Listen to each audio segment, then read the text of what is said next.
네, 한국수력원자력 자료 유출 수사 소식입니다. 정부 합동수사단은 고리와 월성원전에서 가져온 컴퓨터에서 유출 흔적을 쫓는 데 주력하고 있습니다. 또 국내는 물론 미국과 일본 등을 거친 것으로 확인된 IP 주소를 역추적하고 있습니다. 취재기자 연결해서 자세한 내용 알아보겠습니다. 김주영 기자. 네, 서울중앙지방검찰청입니다. 네, 일단 자료가 어떻게 유출됐는지를 밝히는 게 가장 먼저일 텐데 단서가 좀 나왔답니까?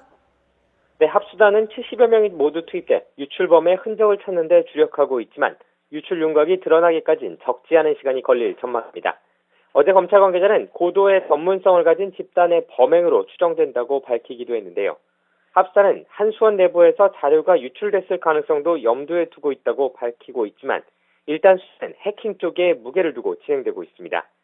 현재 수사는 크게 두 갈래로 진행되고 있는데요. 한수원 내부에서 유출의 흔적을 찾는 작업, 그러니까 내부 기밀 자료가 어떻게 외부로 빠져나가는지를 규명하는 수사와 함께 이 유출된 자료가 어떻게 인터넷에 유포되는지를 밝히기 위한 IP 추적이 병행되고 있습니다. 우선 합수단은 어제 고리와 월성원전에서 이미 제출받은 임직원들의 컴퓨터를 분석하는 데 주력하고 있습니다. 내부 컴퓨터가 해킹돼 자료가 유출됐을 가능성을 염두에 두고 유출범의 흔적을 찾기 위해서입니다. 일단 이 가운데 컴퓨터 4대가 악성 코드에 감염된 것으로 확인됐습니다. 합수단은 지난 9일 한수원 임직원들의 컴퓨터로 단체 이메일이 도착했을 당시 유포된 악성 코드에 감염된 것으로 보고 있습니다. 이에 따라 과거 북한 정찰총국 등의 해킹 방식과의 유사성 등을 분석하며 해킹 방식과 경로를 밝히는 데 집중하고 있습니다. 네, 해커가 몇 차례 인터넷에 글을 올렸었는데 인터넷에 글을 올릴 때 사용된 인터넷 주소, 이 IP의 추적은 어떻게 진행이 되고 있습니까?